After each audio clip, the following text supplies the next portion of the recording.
Hello, everybody, and welcome back to Brewing with Jim. Yes, I'm glad you're here. I'm glad I'm here. I'm glad you're Joseph, I'm glad you're here. I'm glad you made We're it, all Jim. here. Yeah. We're all glad. This is the show where we get questions from our audience about life or the Bible or really anything, and we try to offer our best advice. Yes. My name is Joseph Jasper. I am co-host and producer and the question asker most of the time. Yes. But I'm, of course, joined in our studio with Mr. Jim Brewington. So, good morning, Jim. Good morning. We Good afternoon. both, Good evening. yeah, we both today should acknowledge up front that we both have throats that we would not call clear throats. I am getting over a cold. I'm quite congested.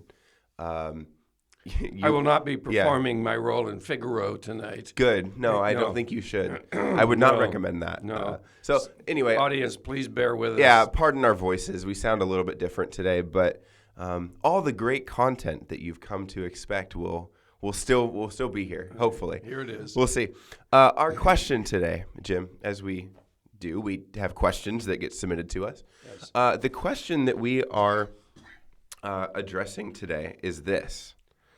How important is it for my parents to like or approve of who I am dating or who I eventually marry? That's a fun question. I'm guessing this has come from a student, Sure. probably not somebody in their 70s. I don't think so, no. Do they let's seek approval through like a Ouija board at that point? Like, Don't even mention that thing. Okay. Well, you already did. How important is it for my parents to like or approve? I think that's probably the same thing. Yeah. Like yeah. or approve of who I date. Let's just kind of dive into that. I'm going to give you a very quick answer. Yes, it's very important. Yeah. It's important because I would say so too. students, if this came from a student, I'm sure it did. Students, for the most part, if not for the entire part, live at home. And Yeah. or they are financially dependent on parents or someone. And they therefore do not have all the freedom to make decisions on their own. They have freedom to make decisions, but they Of course, certainly yeah. under the guidelines of their parents. Yeah. And so if you're living at home, if you are financially dependent and not financially independent and living out on your own, yes, it's important that they approve. Now, why? Yeah. And should you follow the approval or the disapproval expressed to you by your parents? And I think the answer has got to be yes. We are under the care of our parents. Let's assume, I think rightfully, that our parents love us Yeah. and they care for us and they want the best for us. I can tell you also right now, if you're a student, if you're under 25 years old, your parents undoubtedly have more wisdom than you do. Sure. And if you combine their wisdom and their relationship experience, Yes. Yes. probably with both good and bad, Mm-hmm. I guess, then it's wise to listen to what they have to say. Sure. The extreme cases are when, let's say, a girl is dating a guy who is a misfit. Sure. And I received a call from a friend, a protege. I won't mention names, of course. This week, someone in a different state who has a 17-year-old daughter, and he said, I'm having problems with my 17-year-old daughter. He mentioned two or three, but one is she's dating a guy who has no job, has no desire to have a job, uses drugs, is not responsible in any way, does not have a car, wants the girl to use the girl's parents' car to drive him around to nowhere in particular. And the parents are going crazy. Yeah. Because what if this develops into a relationship that is maybe permanent? What if it develops into Sure. a marriage relationship? But right now, the influence from that guy Yeah. on the girl is not good. That's right. And not good at all. Parents are educated. They've been to college. That's not necessarily a tremendous virtue. Sure, but sure. it does show that they've had some responsibility. And they know what they're talking about. They do. Yeah. They do know what they're talking about, and I happen to know they happen to be possessors of values that we would all agree with are good values. Yeah. Now, the other extreme case might be, well, no, let me go back to that one. Mm-hmm. The question that was asked to me, if she continues to date, be with, go with this guy, Yeah. what do I do? Because teenagers can sneak out of the house Sure. and do almost anything they want. Yeah. They can, well, the parent has already taken the phone away. Sure. And the parent makes a living in technology. So he knows how to set the phone up so that he can see where it's going. Sure. And where he can trace all these things. He also takes the phone from time to time and goes through the search history and the whatever else is on the phone. Sure. The question he asked me is, is that a good thing for me to do? In this situation, yes, it is. It is a good thing because you're caring. You're Sure. monitoring, not to be nosy. You're caring. You're monitoring to care, Yeah. to protect, to be with. Let me pause here. I've got more to say, but I'm interested in hearing from you about this. So many thoughts. I guess let me just start with what you said at the end there about like searching through the kid's phone. My initial inclination is discomfort at that idea.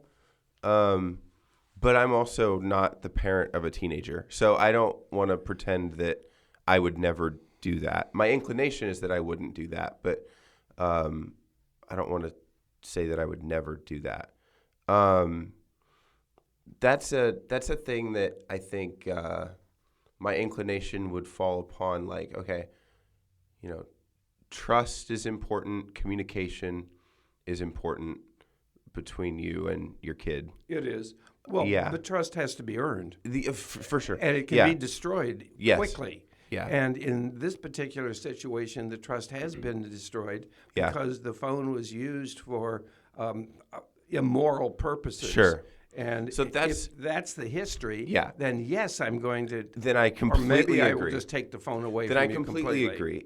If it's a situation where the child has been using, where and can verify, or she's admitted to using the phone in ways that are inappropriate, and if you've made those expectations clear that, look, I pay for this device, I pay for this service for you to have this, and you have misused it, and in the future, like, this is what would happen. If that's all been communicated, then I'm a lot more comfortable with that if practice. There has been a communication that's clear about the household rules. Exactly. And you have broken the household rules, therefore there are consequences. And the consequences are consequences that the parents will inflict, if you will, or they will enforce. But the reason is not that I pay for it, although that's valid. Sure. The reason is you are walking down a morality path that is not healthy. Sure. It is not good. And if you are immodest, this has been another issue in the same family. If you are immodest in the way you dress, my experience over decades of observation is immodesty in dress leads to immodesty in speech. And immodesty in speech leads to immodesty in behavior. And so you're on a path that is not a good path. Sure. I have a standard of morality, and the standard of morality comes from God's Word and comes from Him. He is the essence of morality. But the communication, you want the communication to be open, but there comes a time when I have communicated clearly with you. That's the thing, and you are rebelling. Yeah. That's the thing. The communication is got to happen first, though. Like, is what I'm saying. I would not spring a search on the kid. You know what I mean? Yes. unexpectedly. It should be up front from the moment you purchase and give the child a cell phone, the expectations. Right. It isn't something that happens only after something's gone wrong. Well, this girl also is using mom's car. She doesn't have a car, but she's been allowed to use the car. Okay, yeah. Now, the car's been taken away. Is that okay to take the car away? Yes. Sure it is. Sure. Absolutely. Yeah. All of these things, parents, responsible parents, will set up household rules. Yeah. And excuse me, the child says, I don't want to tell you where I'm going. Well, yes, you will tell me where you're going. Yeah, I'm sorry. That's kind of how it works. Yeah. Your mom and I don't leave here without telling each other where we're going. Yeah. I mean, it may not be specific, detailed. Like Of course, yeah. This place, and this place. But we know where the other one is. That's a household standard. Yes. And you will obey the household standard if you're here. Yes. This is a reflection of the way God is. Without discipline, there is no love. Sure. Love seems harsh at the moment, and it's sorrowful. Yeah. I'm really paraphrasing Hebrews here. That's great. Chapter 12. I love it. Yeah. But in the end, you will find that the love, the discipline that comes is not just a control freak dad trying to exercise his authority over you. It's an expression of love. I remember when I was in the Navy, I was both enlisted and then later, not much later, commissioned officer. When I was enlisted, I had to go to boot camp. We had a company commander who was a chief in the Navy, and the guy was a jerk. The guy was so strict and so detailed in the rules that we had to obey that we thought it was ridiculous. We had to get up at midnight to guard a dumpster that with a rifle that wasn't loaded. Well, this is just an exercise in learning to do what you're told to do. And later, here, fast forward, I was on the bridge. I was qualified to con a ship on the bridge, and I did that during Vietnam. All those things he taught, which kind of echoed what my father had taught me, were useful and saved my life. Yeah. And I didn't like the discipline at the time. Later, it brought peace to me. They help structure your way of processing information. Yes. And they help structure the way that you actually act or react to things in ways that are helpful. It's possible that a parent will be so strict about who you date, who their child dates, that it really, I would think, is over the line too. Yeah. Yeah. I don't like the way he parts his hair. I don't like the church he goes to. Sure. I don't like the. If I were a parent, and if you are one listening, I would allow a little bit of wiggle room here, and let the child experience what a bad relationship is like. Yeah. Who hasn't been through a bad relationship? Yeah. Honestly, and you learn from that. Yeah. If it's dangerous, then the parent puts the foot down and says, you may not date this person.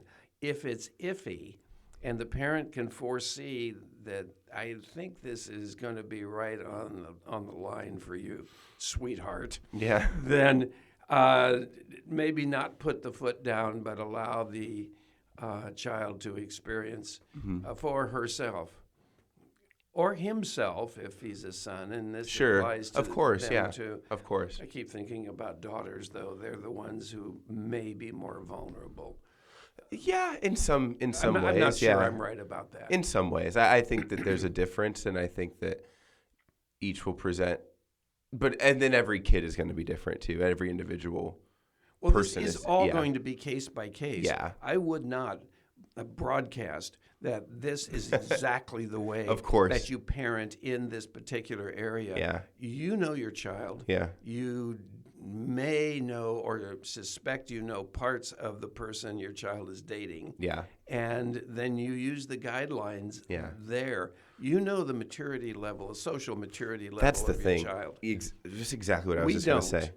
It's exactly what I was just going to say. I think if I look back on my life and my dating experience, there was never a relationship I was in that was ever dangerous, like for one or the other of us. Yes. There were relationships that were just immature. Young, call it young love. I had my first girlfriend when I was like 18. We were each other's first boyfriend and girlfriend. And like within 3 days, she was asking me about like, when can we get married and, that kind of thing. And it's just the kind of thing you get sucked into. 3 days? Yeah, literally. Like she within a couple of days was starting to ideate these things. And for what it's worth, I did not want to get married that early. I told her I was going to get through college first. Did you tell your parents that? I don't know that I ever told them that specifically, at least at the time. My daughter came up to me after 3 days of dating somebody. Of course, she's the one that wants to get married. But, yeah, I know. I didn't. I would ask for a complete psychological and financial workup. Sure. No, my point is to say there is a difference, in my opinion, between a relationship that's openly dangerous or where there is a threat of anything from violence to predation to just like horrible moral influences. And there's a difference between a relationship like that where the parent really does have to, like you say, step in for the safety, for the protection of the child, versus a relationship like I was in when I was 18, where it's just kind of more frivolous than we could have imagined at the time, or where it's more immature than we thought it was at the time. And I really appreciate, I think, my parents' handling of that relationship and even some others of like, they wouldn't have used the term like in this question, do they like or do they approve of who I date? That wasn't really like the question they were asking. I was talking about extremes. Oh, of course. And then I think we came back to a moderate position saying, now we have to think about case by case. Yeah. Now, there's another issue, of course, that parents of daughters have to think about. What if she becomes pregnant? That's like a whole other thing. That's a whole... Holy cow. It is. But it's not far from the what parents think about. Sure. That what if she becomes pregnant? Now I've got a kid to raise. Now I've got decisions to make with her, and she's not responsibly, financially responsible. Yeah. She's, that's just going to be a mess. How often does that happen? Every day. Every day that happens to somebody. Sure. Well, not the same person. I don't disagree, but I do feel like that's a bit of an extreme end of the spectrum on this question. It is. I think genuinely the most common situation where this question is getting asked is a situation like mine in college. Like, let's just take that relationship. Like, I'm thinking about when I was 18, I was in college, I had my first girlfriend, and this question was on my mind because there's still a big, like, the process of maturing, the process of getting older and going through childhood is very slowly a process of moving out of your parents' domain. Well, but yes, right. But there's a time, and for me, when I was 18, I was still in this gray area where I've kind of got 1 foot in, 1 foot out, and I'm definitely an independent. Yeah, like I'm in college, I'm living out of state, for goodness sakes.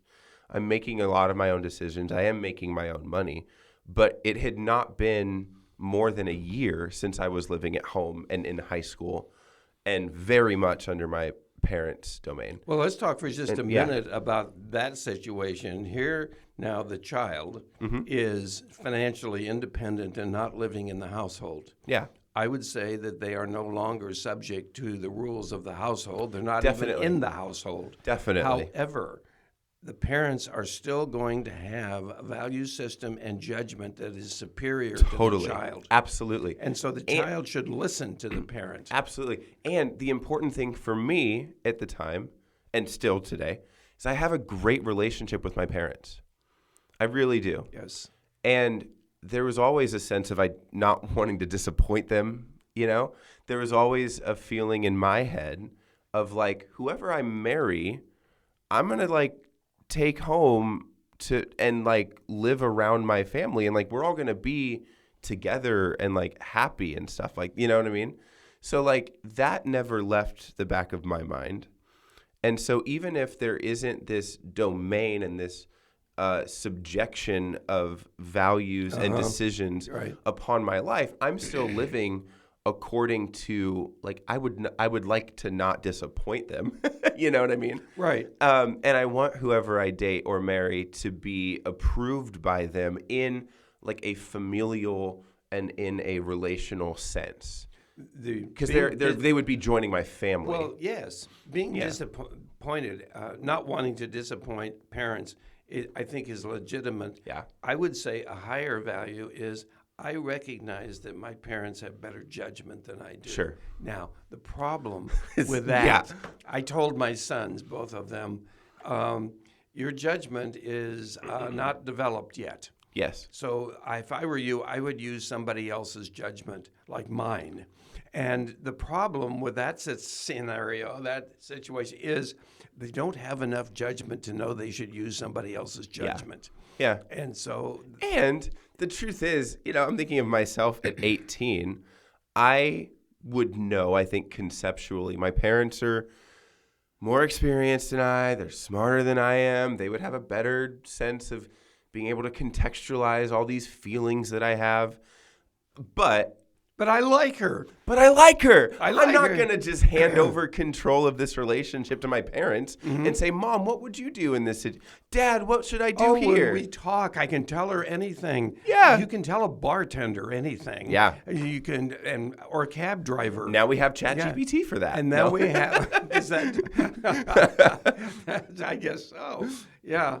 But the other situation, part of this question is, should my parents approve of who I eventually marry? Yeah. It's really nice if they do. It's not likely that they won't, but it does happen. Yeah. Now what do you do? Well, again, use the wisdom of your parents, but up to a point. Yeah. Now you are stepping into a relationship that hopefully will be independent of your parents, but yet you want to show love to your parents, respect to your parents. What if a father absolutely puts his foot down and says, sweetheart, you are not going to marry him. I just don't like him at all. Now what? Yeah. Well, I have experienced that in my pastoral past, that people have. One father came to me and said, because I was to do the wedding, to solemnize the marriage. And he said, I forbid this. I do not want this. Now I, as a pastor, have to make a decision. What a crazy She situation. was over 21 years old, and she was marrying and adamant about we are going to get married, and the father is trying to put his foot down. And I sat down with him, and I will admit that after conversations with him, I was frustrated. Sure. But because of his energy that he put into this decision. But he really doesn't have the authority to say no. Yeah. He doesn't. Right. And he doesn't have the authority to tell me which marriage I can solemnize and which ones I cannot.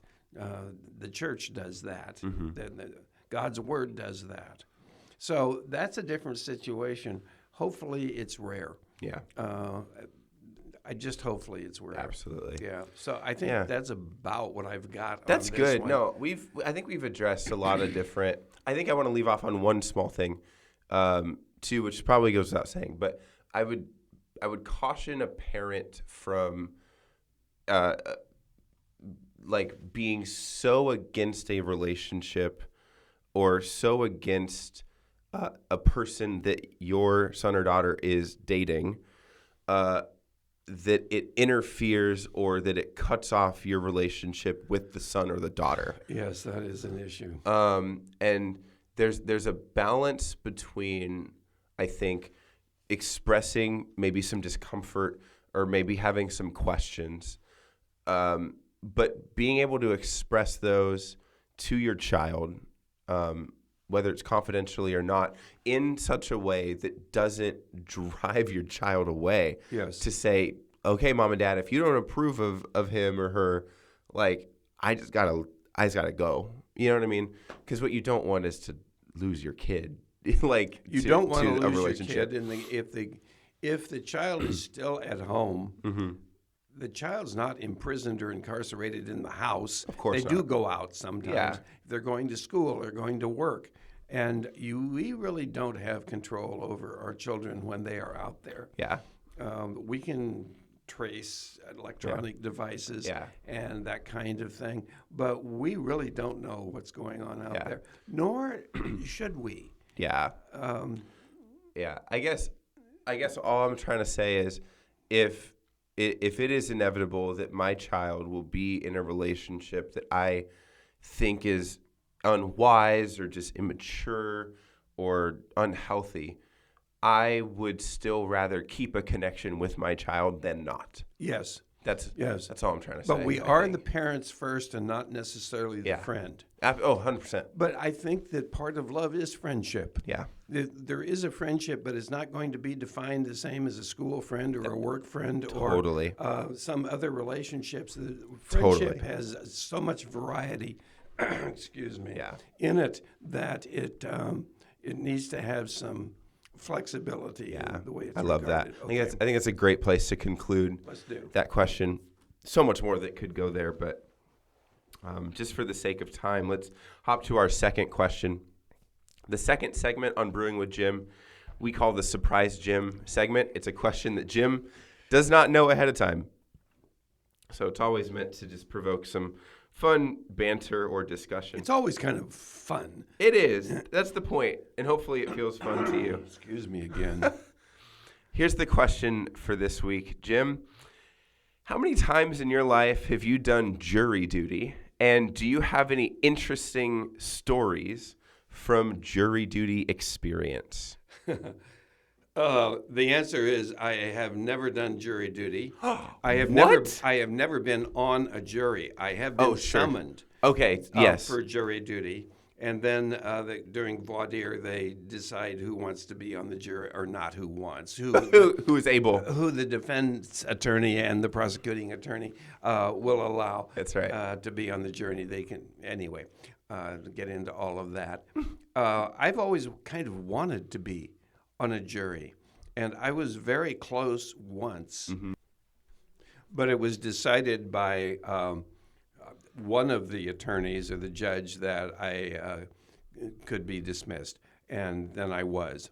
So I've never really done that, but I wanted to be on one. I have a degree in criminology. That's right. And You I mentioned that. have studied the law, and I've studied a lot of stuff that has to do with juries and so forth. Yeah. I thought it would be, first of all, I think it's a duty. There are people who seem to be experts on how to get out of jury duty.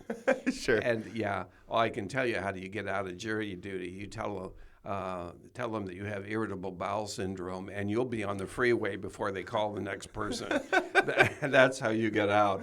But I have some issues in my life that from my past, including PTSD, and I explained that to the judge one time, that this was sometimes an issue with me, and it was arranged that I would be permanently dismissed from being summoned for jury duty, and that's my status today. Wow. I will never be called to be on a jury. Wow, that's amazing. So, but I think it's a duty. Yeah. It's an important thing that people do that. It is. Instead of trying to get out of it.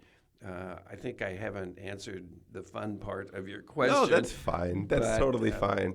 The answer is no, I have never been on a jury. Yes, I've been summoned. I never will be. And you never will be again. I never will be again. Wow. Yeah, I've been summoned twice. The second time I remember, it's probably around 2016, 2017.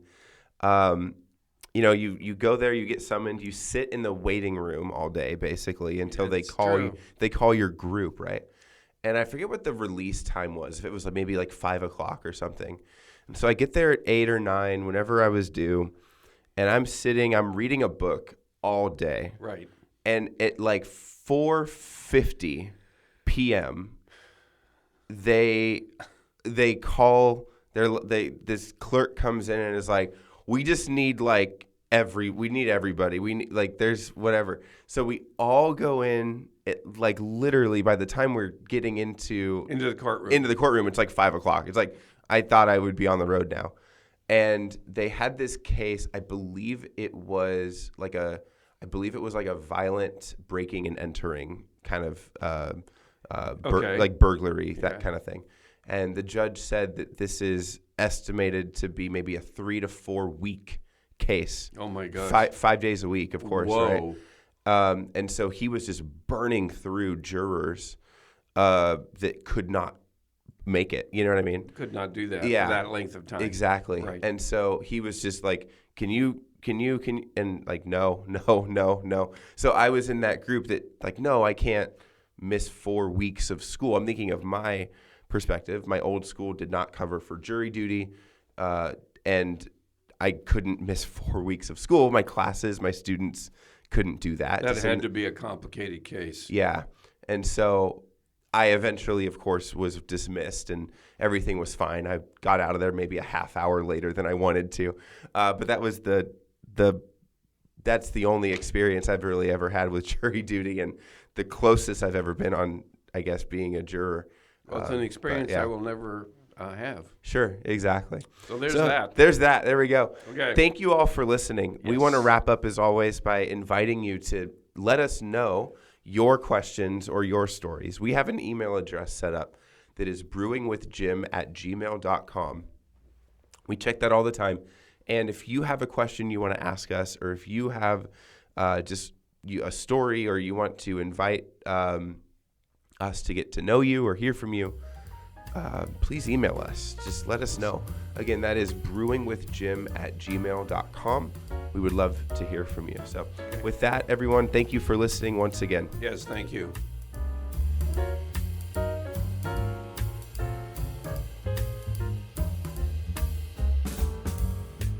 The topics that are covered and the answers that are offered during episodes of Brewing with Jim are designed to mine the wisdom attained from a life of pastoral ministry and care. They do not constitute professional or clinical training or expertise in the areas of counseling or mental health. CVCS and its podcast network want to provide a platform for the discipleship of our community. Brewing with Jim is our attempt to foster that environment in a format that is accessible for everyone to participate in. The views, thoughts, and opinions expressed during the show are the speaker's own, and they may or may not represent the views, thoughts, or opinions of Capistrano Valley Christian Schools or its faculty. The material and information presented here is for general information purposes only. This episode has been a production of the Capistrano Valley Christian Schools Podcast Network. Capistrano Valley Christian Schools is a Christian JK through 12 school in San Juan Capistrano, California. Be sure to check out, subscribe to, and leave a review of this show and the other shows on our network on your podcast player of choice. Doing so supports the school community in a multitude of ways. For more information about the CVCS Podcast Network or any of our other shows, check out cvcs.org or email podcasts@cvcs.org. On behalf of the whole network, this is Mr. Jasper saying thank you again for listening, and stay tuned for more.